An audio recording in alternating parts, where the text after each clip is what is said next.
Hey y'all, how's everyone doing today?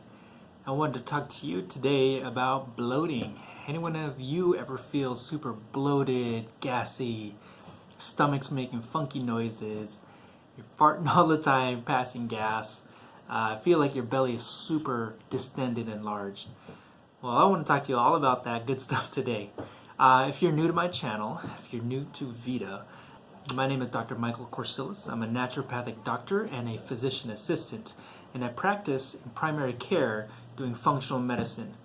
So when it comes to bloating, gas, bloating, abdominal distension, all that good stuff, I see it pretty often. I feel it as well because I've had some bloating issues as well. But I want to talk to you about some of the basics. So when it comes to the bloating, we got to find out what's the underlying cause. What's causing it, right? We got to get to the root of the issue. There's a number of things that can cause you to pass gas, to fart, to be super bloated. So we got to find out what's causing it. It can be from a number of things. Sometimes if you're eating certain foods, a common one is people with lactose intolerance. They just don't digest those foods all the way. If you were to eat dairy, drink some milk, have some cheese, or a bunch of it, some people just cannot digest it, and you drink some milk, it just goes right through you because your body doesn't break it down, and it causes upset stomach, bloating, passing gas, even diarrhea. So to remedy that, a lot of people just take a lactate pill because those folks with lactose intolerance just don't have that enzyme to break down, have the enzyme lactase to break down dairy products and that kind of protein. So that's an easy remedy right there. There are some other folks who have a food intolerance to things like gluten and dairy. It could be a number of different things too. So some folks will have to digest those things adequately, and they just don't have enough enzymes to break it down. So some people will do digestive supplements to help them out to break down those foods. So that's one particular cause. It could be foods. Foods that are hard to break down and digest can also include like beans. It can be a ton of fiber. If you had a whole bunch of fiber in your diet, whether it's a fiber supplement, fruits, vegetables, a bunch of carbs, gluten again, all those things your body might have difficulty breaking down, it can cause a lot of bloating.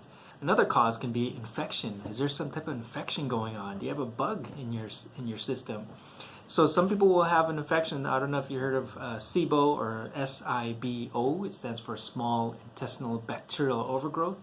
And in your small intestine, you can have that overgrowth of bacteria that can be contributing to problems like gas and bloating, which will eventually cause a lot of issues down the line in the gastrointestinal tract.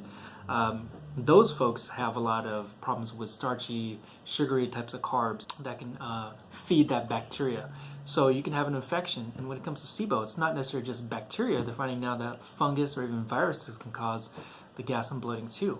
So you can have an infection. There also can be just other types of infection in the gastrointestinal tract, not just in the small intestine. Now there are other folks who also have issues when it comes to stress. So most of us know there's a huge mind-body link. Super stressed out, you get upset stomach. There's a reason why we get butterflies in the stomach. So some folks who are just super nervous, they can have a quote-unquote nervous stomach as well. I don't know if anyone of you been like me. If I'm about to give a big presentation, I can all of a sudden get upset stomach. So that huge mind-body link, which is tied in with the sympathetic and the parasympathetic system.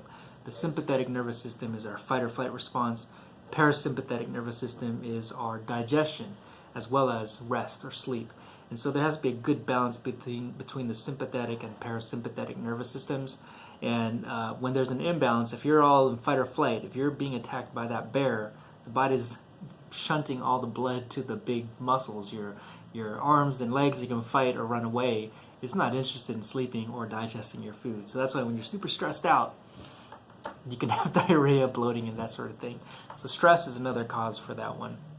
So there's a lot of things that can contribute to these things. Sometimes it's medications, sometimes like antibiotics. Chronic use of antibiotics kill off bad bacteria, but it kills off all our good bacteria as a result.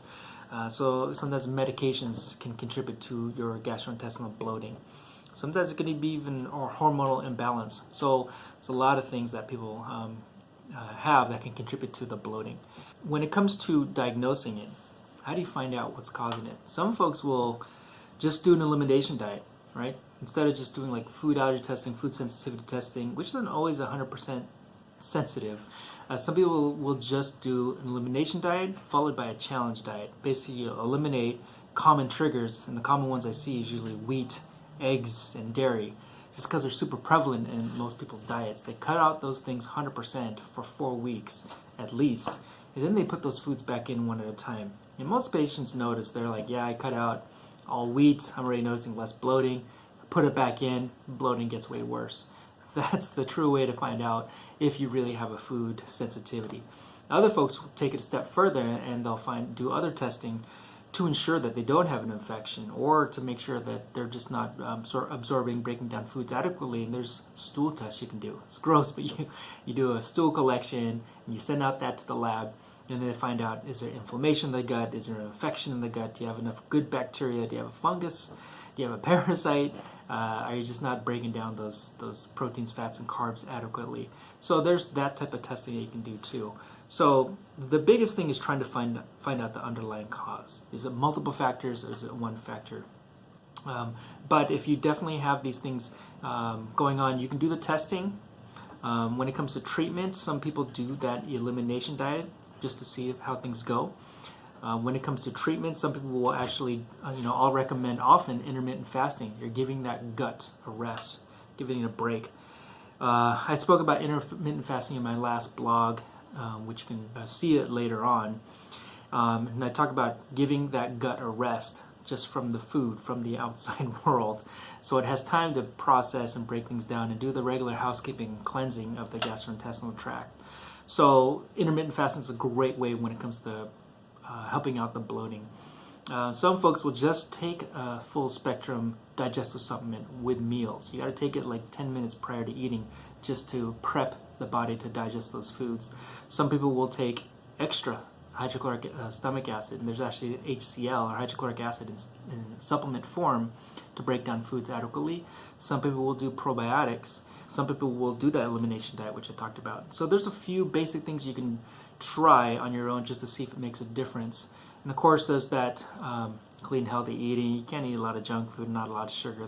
We all know that can cause gastrointestinal issues. But when it comes to trying to find out what's causing it, talk to your primary care provider, or shoot me a comment in the comment section, and you can check us out just to see if you should get all this stuff addressed, or if you're getting tired of farting in public. All right, so hope you guys enjoyed this video. Thanks for watching, and I will talk to you guys later.